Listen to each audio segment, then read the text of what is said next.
The night my own son told me I wasn't welcome for Christmas, something inside me broke. Snow was falling. Carols played faintly on the radio, and yet in my chest all I felt was ice. I had sacrificed everything for him, my savings, my home, even my peace of mind. I paid his mortgage for years, pulled him out of debt, stood by him when no one else would. And how did he repay me? By letting his wife's wealthy family sneer at me, as if I were some beggar at their doorstep. That night I realized something. Betrayal doesn't always come from enemies. Sometimes it wears the face of your own blood.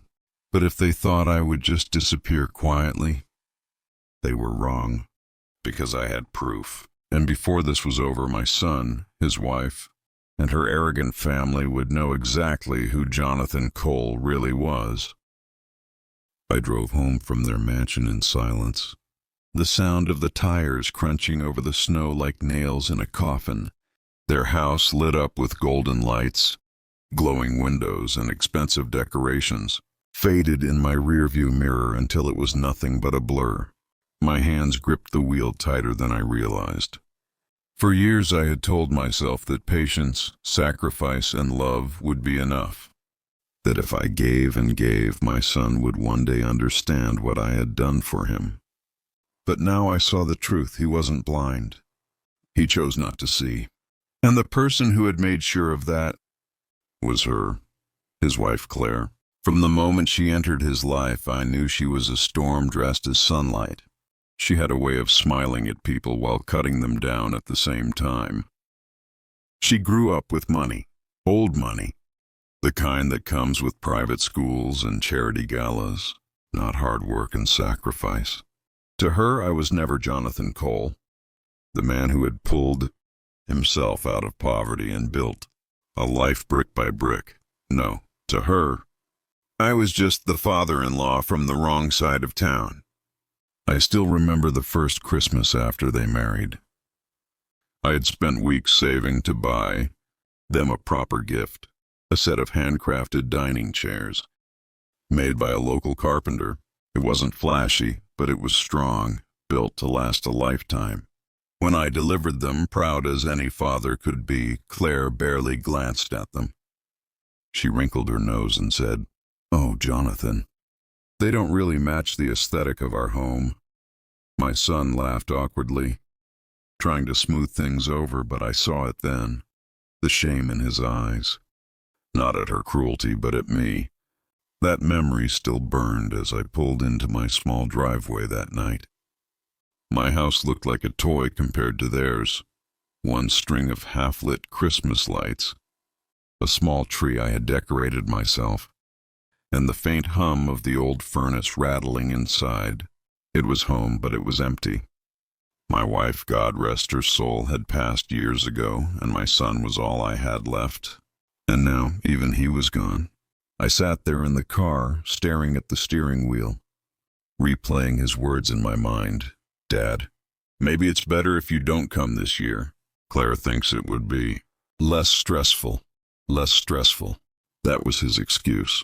As if my presence in his home, after all I had done, was nothing but a source of stress. But it wasn't just the rejection that haunted me.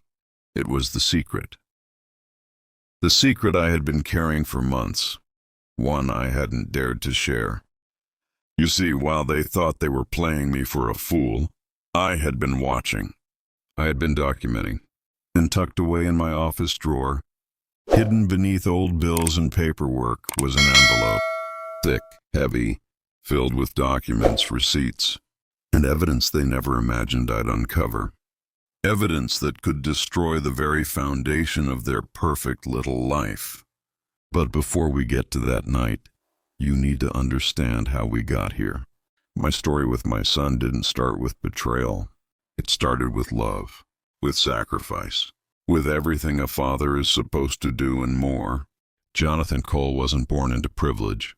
I grew up in a rusted-out town in Ohio, the kind where factory smoke painted the sky gray and everyone knew the taste of struggle. My father was a mechanic, my mother a seamstress. Money was tight, arguments were plenty, and dreams were rare. From the moment I could hold a wrench, I was working. First fixing bicycles, then cars, eventually anything that could be fixed. My parents didn't have much, but they drilled one thing into me. Family comes first. That lesson burned into me like scripture. When I married young and my wife gave birth to our only son, I swore he would never go without. I worked double shifts, took side jobs, spent nights sleeping in my truck just to make ends meet. My back ached, my hands were calloused. But when I saw him take his first steps, heard his first words, all of it was worth it. By the time he was in high school, I had saved enough to buy a modest home, keep food on the table, and even start a small repair business of my own. I thought we were doing okay, but kids notice more than we think. He saw the worn-out shoes I patched instead of replacing. He noticed when I skipped meals so he could eat. And though I never complained, I think deep down he resented it. Resented that his life wasn't like the others at school. The kids with new clothes, shiny cars, and family vacations. That resentment grew. And when he met Claire, it blossomed. She represented everything I couldn't give him. Wealth, glamour, escape. Her family's home was like a palace compared to ours. Chandeliers, marble floors, cars that cost more than my entire business. It wasn't just that he loved her. He loved what she stood for. And once he had a taste of that life, he didn't want to let it go. I didn't realize it then, but that was the beginning of the divide between us. Still, I kept giving. When they wanted to buy their first house, who wrote the check for the down payment? Me. When my son lost his job during the recession, who paid his bills until he got back on his feet? Me. When Claire insisted on hosting her elaborate parties, who slipped them extra money so they wouldn't fall behind on the mortgage? Me. But generosity without gratitude is just fuel for greed. And greed is a fire that never stops burning. By the time I realized they saw me not as family, but as a resource, it was too late. I sat in the car long after I pulled into my driveway, the engine humming beneath me as if waiting for me to make a decision. Snowflakes drifted across the windshield, blurring the view of my little house. I should have gone inside, turned on the furnace, poured myself a drink. But I couldn't move, because inside those four walls was silence. Silence in the truth I had buried for months. Eventually I forced myself out, crunching through the snow, my breath hanging like smoke in the air. The house groaned as I opened the door, the same familiar creak that had greeted me every night for decades. A picture of my late wife hung by the entrance, her smile warm, her eyes kind, frozen in time. I touched the frame with my fingertips, whispering under my breath, "You wouldn't believe what our boy's become." I dropped my coat on the chair and sat at the kitchen table, staring at the envelope in the drawer across the room. I could almost hear it calling to me, like it had a pulse of its own. Thick, heavy, stuffed with pages of truth that could topple their perfect little kingdom. But I didn't open it, not yet. Instead, I poured myself a drink and let the memories claw back. I thought of the first winter in this house, when the furnace had broken and I huddled with my wife and son under 3 blankets, our breath fogging the air. I promised them then I would never let us freeze again. I worked myself to the bone, sometimes collapsing in bed without dinner, just to keep the heat running. And now my son had warmth enough to sneer at me from a mansion I helped pay for. The glass shook in my hand. Not from the whiskey, from rage. But rage wasn't enough. Rage didn't win wars. Proof did. I stood, walked to the old desk in the corner, and pulled open the drawer. The envelope slid into my hand like it had been waiting for this moment. My thumb traced the seal, and I finally allowed myself to remember how it had all started. It began quietly, the way rot always does. Claire had a habit of underestimating me. She thought because I wasn't born into wealth, because my suits came off the rack instead of tailored boxes, I wouldn't notice things. But mechanics notice details. We're trained to hear when an engine coughs wrong, to see when a screw is out of place. People aren't any different. The first clue came at one of their dinner parties. I had been invited, reluctantly, of course, and sat in a corner, while her family's friends laughed. Over wine worth more than my truck. Claire excused herself to take a phone call. I thought nothing of it, until I saw her through the reflection in the glass cabinet. She wasn't talking to a friend. She wasn't smiling. She was whispering, urgent, and her hands trembled just slightly as she tucked her phone away when she returned. Most people would have missed it. I didn't. The second clue came weeks later when I stopped by unannounced. My son wasn't home yet. Claire stood in the foyer, papers in her hand. When she saw me, she jumped like a guilty child. She shoved the documents into a drawer so quickly I pretended not to notice. But I did. And the third? The third was the night I knew for certain. I offered to fix a leak in their upstairs bathroom. She resisted, but eventually let me. While I worked, I found a folder tucked behind the vanity. My instincts screamed, so I snapped photos of the first few pages with my phone before sliding it back. What I saw chilled me. Bank statements, transfers, large sums moving in and out of accounts I didn't recognize. But the names told the story. Her family wasn't just wealthy. They were dirty. Investments in shell companies. Payments labeled as consulting fees that were anything but. And the most damning, a property purchased under an LLC, traced back to a name I hadn't heard in years, but knew well enough to fear. Because that name was tied to men who didn't just ruin reputations, they ruined lives. I didn't sleep that night. Instead, I began digging. Years of saving every receipt, every invoice for my business had made me meticulous. I applied that same obsession to Claire's family. Slowly, I gathered more, whispers from old contacts, records hidden in plain sight, even photos from a friend who owed me a favor in the county clerk's office. Piece by piece, the picture formed, and what it showed was corruption, greed, and betrayal deeper than I had ever imagined. I leaned back in my chair now, the envelope heavy in my hand, and I whispered to the silence, "You think you can erase me? You don't know what I've kept." The phone rang, startling me.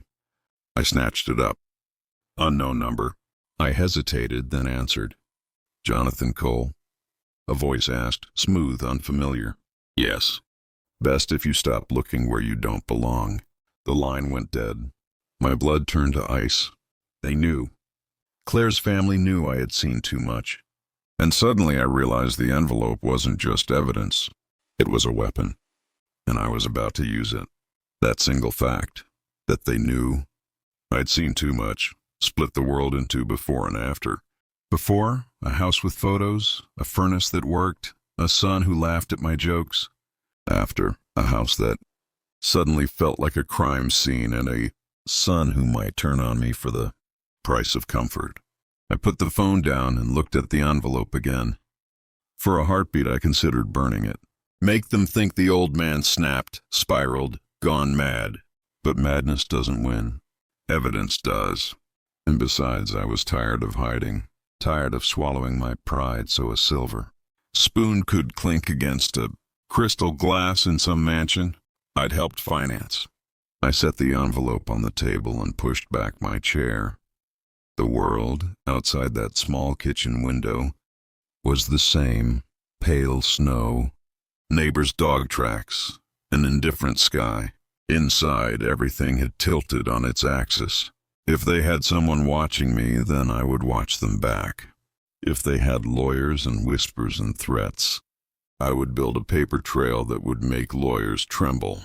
If they wanted to erase me, I'd become the eraser. The first step was simple and ugly.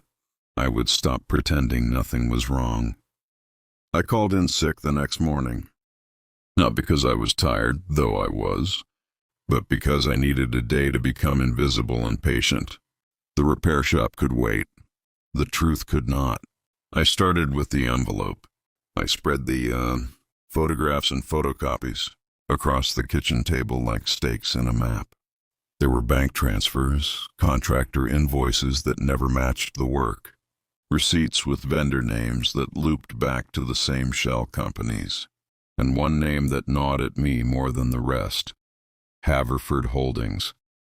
Behind that name was a lattice of LLCs that ended, like a snake feeding its tail, at a private trust registered to Claire's parents.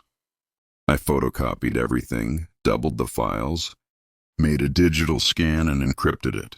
Old habits die slow. Filing and redundancy were how I'd kept a small business alive through floods, recessions, and theft. I knew how to make information stick. Next, I put a plan together. Not the dramatic kind you see on television, but the kind that works. Small moves that build pressure until the other side makes a wrong one. Move 1, surveillance.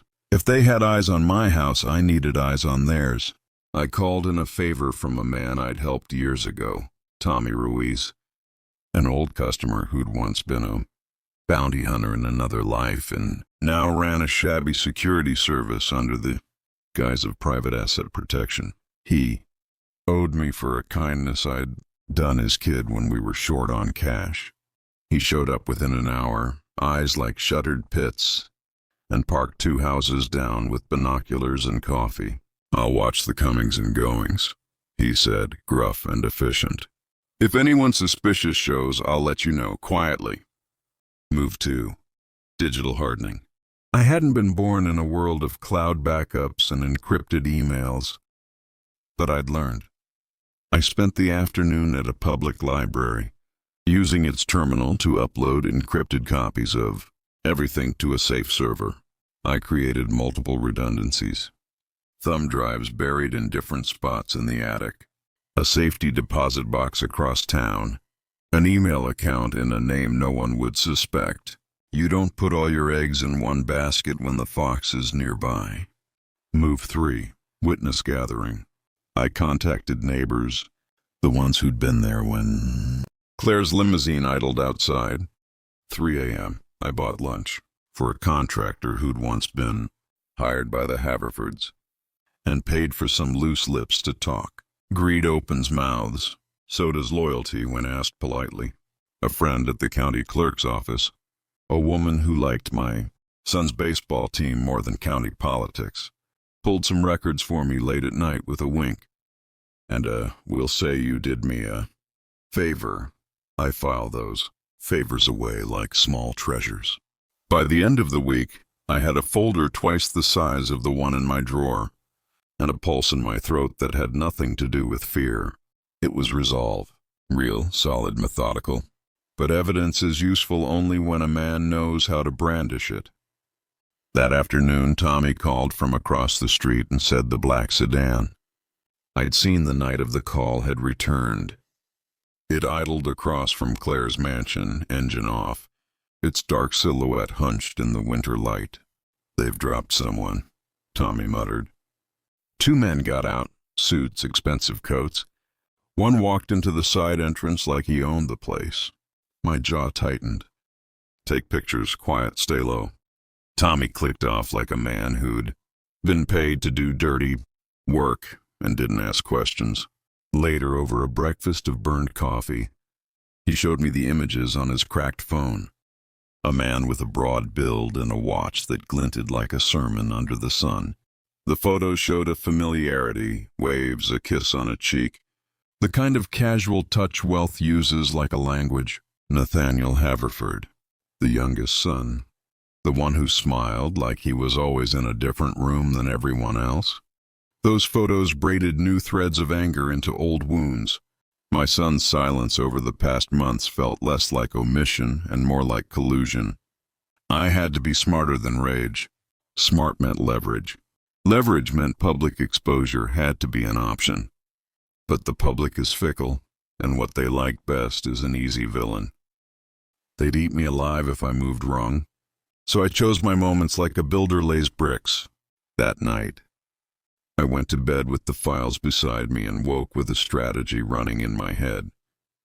It involved small public nudges in places that mattered to them: charity circles, business acquaintances, even a neighborhood watch meeting, where the Haverfords liked to act. benevolent and visible. These were arenas where perception met reality and where a crooked wire could become a headline. But before I could nudge the world, they nudged back. 2 days later, a thin, polite envelope arrived at my doorstep. My name on the front in careful, expensive script. I opened it in the kitchen and found a single folded page. It read, "We think you've made a mistake. Let the matter rest. For the sake of your grandson and granddaughter, walk away." No signature, no return address. A threat dressed as a warning. I kept the page, but I didn't let it scare me. It meant they were rattled. And rattled people make mistakes. And mistakes are places you exploit. The first mistake came in the form of a rumor. A friendly call from a neighbor who'd been at one of Claire's dinners. "Jonathan, did you know someone said you're taking advantage of your son?" Folks were talking, and they're worried. The voice on the other end of the line sounded almost contrite. I understood the tactic. Smear the man with character accusations first. When allegations arise later, they fit the narrative. I had to inoculate against that. So I made a small, ugly play. I called my old pastor, the man who'd seen me through the worst months of my life. He agreed to put together a small letter about my character, about what I'd done for the community and for my family. Nothing flashy, just a simple line that would carry weight if put in front of the right face. It was a small shield, a credibility backup. People who eat character for breakfast sometimes appreciate a salad with it. Next mistake, the legal nudge. Claire's parents had always prided themselves on being beyond reproach. But they forgot one calculation, the cost of dirty money. I sent an anonymous tip to a local investigative reporter, redacted but specific enough to pique a journalist's curiosity. I didn't hand them the envelope, not yet. You feed the press crumbs and wait for the dogs to sniff. If you throw the whole loaf, they'll either eat it or ignore it for something more sensational. Small crumbs, the right crumbs in the right place. Within 48 hours, an editor called me back. "We've got something brewing," she said in a voice that smelled like late-night deadlines. "We're digging." That was all I needed. Play started, but they had leverage too. They'd begun to chip away at the foundations others had built for me. Subtle nudges, quiet slights, and a small legal maneuver that stung. An email at work came from a client's lawyer. Could we confirm that Jonathan Cole's company had no outstanding compliance issues? It arrived in the sort of corporate tone that says everything and asks nothing. Suddenly, clients were asking soft questions. I answered them with the same paper I'd used to build my defense. Invoices, tax returns, receipts. I wasn't hiding. I was transparent. That admission, openness, made them fumble. They wanted me to look guilty. I offered clarity. The pressure cranked up when I started getting visits from men whose suits smelled of ozone and cheap cologne. They called themselves advisors at first, consultants with a vested interest in preserving local harmony. They offered deals that sounded like favors. Pay down this line of debt. We'll arrange for the loan to be deferred. Leave things to us.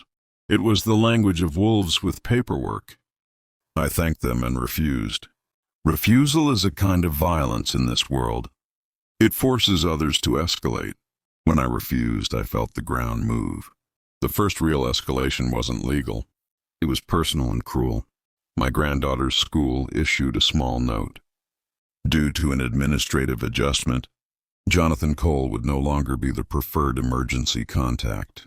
Small clerical change, heavy with implication. It arrived on a Tuesday with a smile and a check mark. But it stung harder than any lawsuit. My son stopped calling. When he did, his voice was tight, careful, like someone who had been coached. "Dad, Claire's parents are worried. We need to think about the kids." He said it like someone rehearsing a line. I kept my voice steady. "I'm not a threat to my grandchildren." He inhaled. We just need stability, Dad. Ah, stability, a euphemism for control. I began preparing for the worst. And the cleverest thing I could do was to make them move first. So I started small public provocations. I made a charitable donation in my wife's name through a small nonprofit that Claire's family had mocked for years. I did it publicly, with a letter stating my intent to support those without a voice. The Haverfords loved their PR events. A small charity with my name attached was a slight wound, not lethal, but noticeable. It made a few of their acquaintances look at them sideways. Perception is a currency, and I was spending mine wisely. Meanwhile, Tommy kept watch. "They've hired private security," he said bluntly one night, passing a thermos with stale coffee. "There's a guy from a firm upstate, tall, pale. He's got clearance stickers, cameras in his bag. Not something you get for lawn mowing." The Haverfords were putting together their own shield. And where there's a shield, there's panic. The week before Christmas, the air seemed to crack around us. Snow that felt like ash, and the city moved like it was holding its breath. My cards were played across the table, and I needed a corner to trap them. I picked the corner with care. The civic fundraising gala they adored, the one with speeches and champagne, where reputation hung like crystal chandeliers. They would be public, visible, vulnerable. I bought tickets in secret and arranged for Lila, the reporter who'd called me, to be near the event. She had asked for small proof, and I'd given her enough to chew on. The clerk's records, a redacted invoice, a bank transfer that traced like a breadcrumb. I couldn't hand her everything yet. The courtroom, I knew, required more meticulous framing. The goal was to unsettle them, not to destroy them outright. For now. On the night of the gala, I arrived early, feeling absurd in my old coat amongst tuxedos and fur. The Haverfords were there in overwhelming numbers. Charles Haverford with a grin like a closing ledger, his wife immaculate, Claire flitting like a queen among the throng. My son hovered in the background like a man caught between two languages. I watched them from a distance until the moment I had planned, mid-speech. When Charles began to wax about charity and stability, Lila stood and asked him a question about a property recently purchased by a trust under his name. The mic was hot. The room softened, the crystal paused in its tinkling. Charles blinked. The smile that painted his face didn't reach his eyes. "Mr. Haverford," Lila asked, calm as a blade, "have you ever been involved in shell companies that financed properties through LLCs linked to Haverford Holdings?" For a second, he didn't answer. He tried the old maneuver, the laugh that buys time. "Of course not. Our family has always," he began, but his staff nudged him, whispering into his ear. On my side, my heart hammered and a tremor passed through the crowd. But Charles's fluster gave me exactly what I wanted. Surprise. A man used to controlling. The room loses an ounce of that control. In public, and it ripples. His son's face went pale. Claire's hands clutched at a napkin so hard her fingers whitened. That night the tabloids wouldn't explode. The gala needed spinning. But the ripple spread. The gossipers who loved a fall began to plant seeds. A small headline the next morning suggested that a local philanthropist had dodged a question about finances. It was toothless by itself, but it raised eyebrows. And in my book, raised eyebrows are the beginning of unraveling. They moved again, and this time they aimed a blow where I couldn't recover by paperwork alone. My workshop was vandalized, doors pried, tools stolen. Someone left a smear on my window of a cheap, childish message, "Stay away." It was the kind of gutter-level intimidation used by people who thought their money made them untouchable. That night I sat on my porch until dawn, the cold settling into my bones like an old friend. Sleep was a stranger, but fatigue greased my edges into a sharper kind of clarity. I made the calculations again. Leak, gather, provoke. Let them flinch, then expose. It was chess with wind and weather and people who never learned the discipline of patience. A week later, the real mistake came. We were at my granddaughter's Christmas show. The auditorium smelled of cheap pine and glue, the children's voices skipping chords. I sat off to the side because my son had texted, "Keep it quiet. Dad, stay in your seat." The Haverford circle clustered in the second row, smiling for cameras, as if their wealth sealed even the smallest moments. At intermission, I stepped outside to take a call from Tommy. He was breathless. "Jonathan, they're moving the accounts tonight. Full transfer, Haverford. Holdings is liquidating a sub-trust linked to one of the LLCs. They're nervous. They think we have more than we do." My blood ran hot. If they moved assets, we'd never follow the paper trail. You never let someone with power move first and escape. You need to freeze the scene. I excused myself and went to my car like a man with a plan in no time. I slid into the driver's seat and called. "Lila, tonight, now. Try to get someone on their server to look. If transfers happen, we need timestamps." She answered with a journalist's calm. "I can ping a source, but I need something on record. We can't go blind." "I'll give you something on record," I said. "Meet me in 10 minutes behind the community center." Li drove there with the envelope on the passenger seat, its edges digging into the fabric like a promise. In a dark corner of the parking lot, under the sodium lights that made everyone look like a bad memory, I handed her a copy of a single wire. Transfer record showing an odd transaction pattern, one that matched a known laundering technique. She smoothed it and tucked it into her coat. "Be careful," she said. "If they're that nervous, they'll try to flatten this. Don't get reckless." We sat in the car and watched the musicians finish their songs, the last chorus dying into whispers. Tommy called again. They pulled it back. They rolled the transfer. "But I've got logs." Not everything is gone. That night felt like the hinge of a heavy door. We had the knowledge they were moving. We had in pockets evidence. We had a reporter who could make questions ugly, and they had tried to throw their weight at us, confident we would shatter. The next morning brought the noise. A civil subpoena had been drafted with my name on it, accusing me of harassing a local family. It was thin, laughable on paper. But legal teams know how to turn a paper cut into a bleeding wound when they want to. My son called. His voice was brittle. "Dad, lawyers are calling. Claire says I need to keep distance." Distance, another code word. I took the subpoena to the county clerk. I cross-checked dates, signatures, and noticed a curious pattern. The office stamp was smudged in a place that obscured a time. Someone had manufactured a small inconsistency. It was sloppy, amateurish in a way that told me someone was panicked. They were moving too quickly, and messy people leave traces. That afternoon, I brought the subpoena to Lila with a quiet smile. "Here's their move," I said. "Make it public. Make it look like a family trying to hide something by making the accuser the problem." She looked at me, curiosity and exhaustion mixed. "You sure? This could backfire." "Do it," I said. "But be careful with language. We want to tilt, not torpedo." Within 24 hours, a small piece ran online.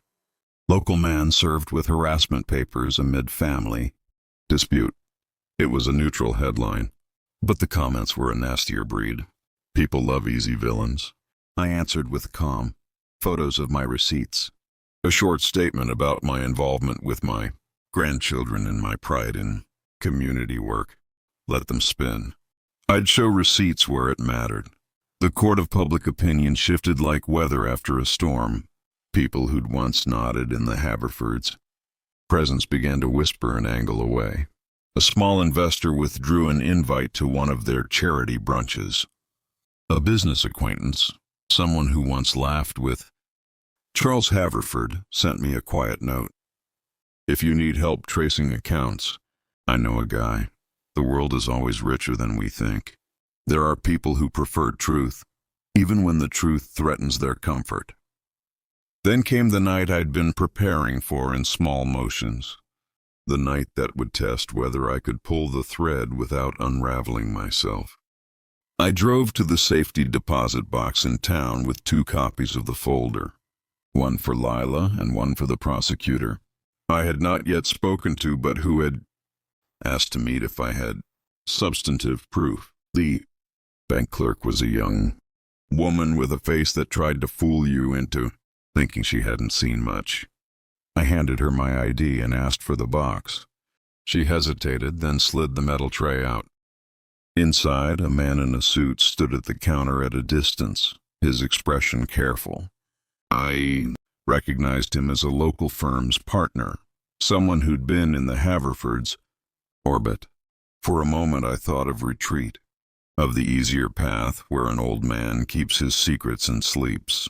But sleep was gilded for them and rare for me. I slid the files into the box and shut it. The padlock clicked like a gunshot. That same night, as the city quieted, my phone vibrated with a single text. "We know what you're doing. We warned you." The message did not come from an unknown number this time. It came from my son's phone. My hands went cold. I thumbed open the conversation and saw a thread. Concise, practiced. "Dad, just stop. This is for the kids." He had received instructions to pressure me. The family had built a chain linking him to me as the problem. Their power extended, it seemed, into my son's phone and my son's mouth. A terrible clarity flooded me. They weren't just using their wealth to lock power. They were using it to make people do their bidding, including my own boy. For a moment, the world narrowed to a single awful edge. I thought of the nights I'd patched his clothes, bought him school books with wages from my overnights, taught him to drive in a broken Ford. Had it been for this? For him to become an instrument of someone else's influence? Then the resolve came back, harder and calmer. If he'd been coached, he could be uncoached. If he'd been bribed, he could be unbribed. You can always unteach someone who still loves you, if you are patient and brave. I texted back 3 words. "I love you." I didn't know if he read them. I didn't know if they landed like a sermon or a stray bird. What I knew was this: love was a tool you could not forge without a lifetime's worth of sweat, and they were trying to paper over that sweat with veneers. The house was quiet. Tommy kept watch. Lila prepared questions. My files multiplied like armor. I had forced them into motion, and they'd responded with threats, legal paper, and whispers. But in their haste, they had made mistakes. Server logs moved. A smear campaign leaked. A subpoena with a smudged stamp. Sloppy moves. They'd given me more than fear. They'd given me openings. The endgame was near. They could throw men in suits and threaten little hands. But they had underestimated one thing: the old man's stubbornness. I had been patient my whole life, and patience was a weapon most breeders of power didn't understand. They thought money made them clever. Money didn't make them patient, and patience I had in abundance. When the phone buzzed in the dim of the kitchen, it was Lila. She spoke in a tone that tasted of cigarette smoke and victory. "We're running the piece tonight. Are you ready? When this goes live, it will be ugly for them." I looked at the envelope on the table. The paper felt like a promise and a trap. I had built and backed my case carefully. Files safe. Witnesses ready, evidence duplicated. We'd let the gossip ferment enough that people would notice and the press would nod to the smell of impropriety. But making it public would mean stepping into a ring without gloves. "Do it," I said. "And the kids?" she asked, voice soft. "They survive," I said. "Because this is about their future, not my anger." She exhaled, a long, resigned sound. "Okay, tonight." When the article appeared hours later, sharp, red-eyed, with the kind of headline that actors in power read and glance away from, it felt less like a strike and more like the first echo from the mountain I'd been carving away at. People texted in shocked emojis and cautious questions. My son called, and this time his voice broke. "Dad, they're saying things. They're shutting down business lines. I don't know what to do." "I will handle it," I said, because I would. For better or worse, they'd put me on a cliff and asked me to jump. I'd rather fall or fly than be buried. The night closed with the kind of exhaustion you only get after winning a small skirmish in a long war. I went out on the porch and stared at the sky. Stars were washed by urban glow, but the sharp cold made them pins of a far-off truth. The world doesn't care if you're brave, only if you're visible. I felt visible now, vulnerable. But I also felt, for the first time in months, less alone. They had made the mistake of thinking their money could buy silence. They had forgotten that some men keep receipts and memories in equal measure. They had forgotten that a father's work is not finished the day his child marries. Sometimes that work lasts a lifetime, and sometimes it culminates in messy, glorious defiance. There would be fallout. There would be lawyers and subpoenas, yes. There would be nights I'd wait by the phone for a silence that wouldn't come. But all of that was better than the slow death of being ignored, tolerated, and eventually erased. That fact landed like a stone in my chest and settled there. It changed everything. The anonymous warning turned the house into something that could be crossed and surveyed. My quiet kitchen felt watched. The envelope on the table felt hot like an accusation. And my son, who had once leaned on my shoulder as a boy and asked me how to climb a ladder, had sent the text that made the threat personal. You get a certain kind of clarity when the people you love become the instruments of someone else's fear. The first thing that left me after that text wasn't anger. It was a long, awful grief, the kind that arrives in stages, not like a single blow. I walked the rooms of the house and watched my life in little pieces. The dent in the workbench where I had slammed a wrench one night too many. The frying pan with the black handle that my wife used to joke about. The calendar with the child's handwriting, marking a fishing trip we'd promised and never taken. Every object seemed to ask, "When did you stop being our rock and start being a resource?" Then resolve climbed back in. Men who prey on others' fear are delicate. They like to think they can unmake people in silence. They like the quiet, so I made noise. The envelope had been proof. Proof without movement is just paper. I had to move it. I started small and slow, because anyone who's built anything out of nothing knows. Patience is the quiet edge of justice. First, I hardened my own perimeter. The cheap camera by my shop's front door was replaced with a better one, one that wrote time-stamped footage to 2 memory cards and uploaded a copy to an account no one could reach. I rechecked the locks on windows I hadn't touched in years and swept the yard for footprints that didn't belong. Tommy did extra shifts across the street, and he started recording license plates. He joked about turning into a spy, but his hands were steady and his eyes were the ones who had caught the small things I might have missed. Second, I spread the evidence in a way that exposed but did not destroy. You can't throw a bomb when you want a confession. You throw a pebble that makes them flinch, then watch what they do next. I scanned the files and created 3 sealed copies. One in a safety deposit box under a name no one would suspect. One on an encrypted drive hidden in the attic, and one sent to a journalist who had a reputation for making slivers of truth burn bright. I didn't hand over everything, just enough to start a pressure point. Third, I built alliances. David from the hardware store owed me for fixing his truck windows after a snowstorm. He knew people who knew people. Lila, the reporter, called me back when I dropped an anonymous tip and said, "I smell something. Bring me a document that ties money to people."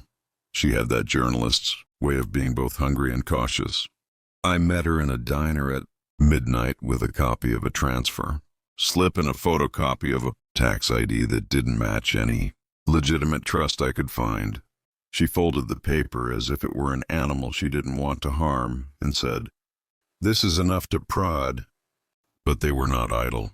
The text from my son, the one that said, "We know what you're doing," was not the end. That next day, my credit card was declined at the parts supplier. Later, a courier arrived at my shop with a curt note. An anonymous complaint filed about a safety violation. My license, the paperwork that lets me operate without interruption, was suddenly a question mark. It was a soft form of strangulation. Make daily life costly. Make every call an interrogation, until the man who clings to dignity is left with choices that cost him his name. I answered each soft strike with a quiet counter. I paid cash where I had to.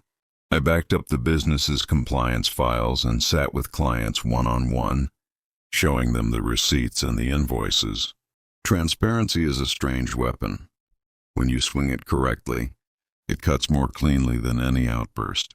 Clients who'd been fishing for reasons to walk away stayed, or at the least they delayed. Losing trust is what they wanted. Showing it was intact weakens their narrative. The more I stared at the faces of those who'd turned on me in my mind, Claire's cool smile, the way my son's eyes darted when a friend of the Haverfords came into view, the more a pattern emerged. They weren't just defending wealth. They were protecting an ecosystem that fed on tips, favors, and washed money. They'd been taught how to rearrange narratives and put men like me in the corner. It's a skill passed down like an heirloom, how to weaponize appearances. The Haverfords could buy reputation and lawyers to shape truth. Yet even empires stumble. They tremble when someone small starts poking at the seams.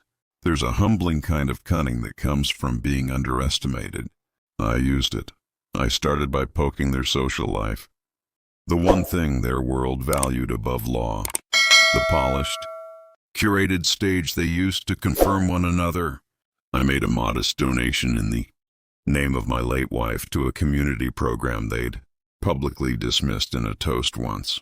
That small gesture might have seemed sentimental to anyone else, but to people like them, it read like an affront. They'd always assumed I wouldn't cast my lot publicly. I did, and the ripple surprised them. Then I did something else. I invited my son to lunch at a small diner where we'd eaten cheap hamburgers when he was a kid. The idea was absurd, the kind of unglamorous publicness that might appear in a column as quaint instead of scandalous. He accepted in a voice that sounded trained. He arrived with his jaw tight and his shoulders ready to bear a script. He sat across from me and ordered the same thing he always had. For a moment, we were back in the old world of fries and football highlights. "Dad," he said first, careful like someone reciting a role. "Claire's parents are worried. They say this is getting out of hand. They want the kids to have normalcy." "Normalcy?" I asked, and I watched him. The word came out like a bell from a pulpit. "Is that what you call lying and covering and swapping invoices?" He flinched as if I'd slapped him. It made the ache brighter. "You don't understand how this looks." "How this looks," I echoed. "Son, I raised you in a house where men fixed engines and made things work. This looks like you're standing on someone else's stage wearing my name." He looked at me then, really looked, as if some invisible coach was not there to tell him how to look. There was a hesitation that felt like a crack. "We don't have to do this, Dad. It's complicated." Everything that I had ever been, patient, quiet, stubborn, folded into 2 words. "It's true." He swallowed. "Just think about the kids. Of course, that's why I'm here." I put a hand over his. "Not to fight you. To make sure you don't lose yourself to them." He moved his hand away, awkward, like youth that had been pushed forward before safe. "They make it easy for me to forget. They keep everything together." "Then I'll help you remember," I said. "But you're going to have to see through them." Lunch ended with nothing resolved. He drove off with a face that still bore the stamp of their training. But that small moment mattered, because it was a plant in a field where planted things sometimes take root.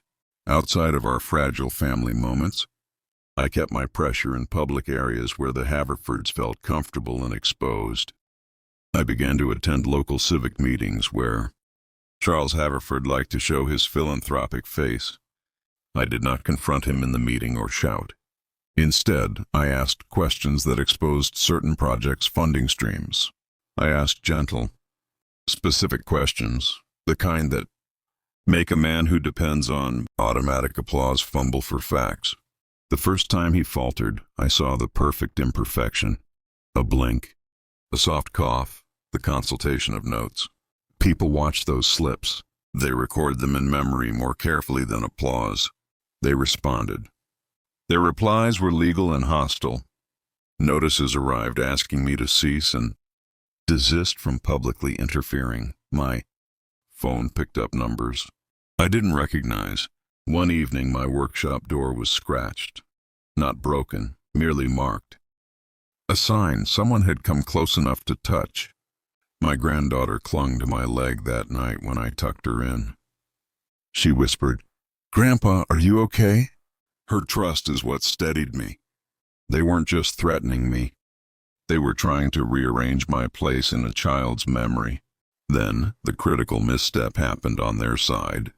Arrogance disguised itself as hospitality. The Haverfords held a winter brunch for local donors and industry people.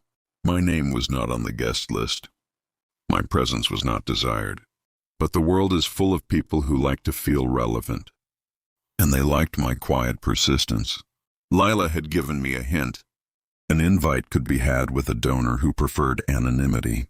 I got in under a false name. The plan was not to crash. It was to sit where eyes could see and watch them when they were at ease. They were incandescent in the way the wealthy are when they gather, laughing, their plates arranged like props. Claire smiled with a certain lethal sweetness, one designed to close a room. I watched and I waited. I needed a wrong word, a drink spilled, a slur. People are human. The more you pamper them, the more likely they are to slip. And slip they did. Conversation drifted to problems. And one of their donors mentioned an offshore holding that had recently come under regulatory curiosity. The laugh that followed was clipped. But it was there, the sort of laughter that expects someone else to take the call.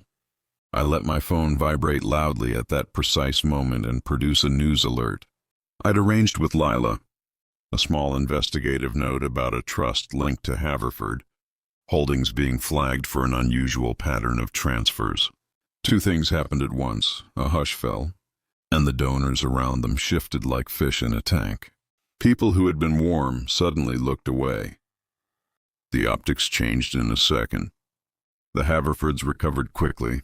Smiles returned like makeup, but a faint halo of doubt had been cast. From that point, their moves grew more erratic. I received couriers with polite legal letters, small threats that smelled of lawyers' midnight drafts. Someone filed a complaint with the Better Business Bureau about our modest shop. The complaint was petty and a little ridiculous, but it had enough paper to make someone look. They began to try to make me the problem. But the public had tasted a rumor, and rumor is like a cough. Once someone else coughs, others listen. A crucial thing people forget when they weaponize power is that to some, power looks ugly. When a man who has spent his life honest is pushed to the edge, he will invent patience into action. I had an envelope, witnesses, and a reporter who was willing to listen. The Haverfords had money and lawyers, but fear makes men sloppy. Then one night the hammer fell too close. My granddaughter returned from school crying. She handed me a small folded note.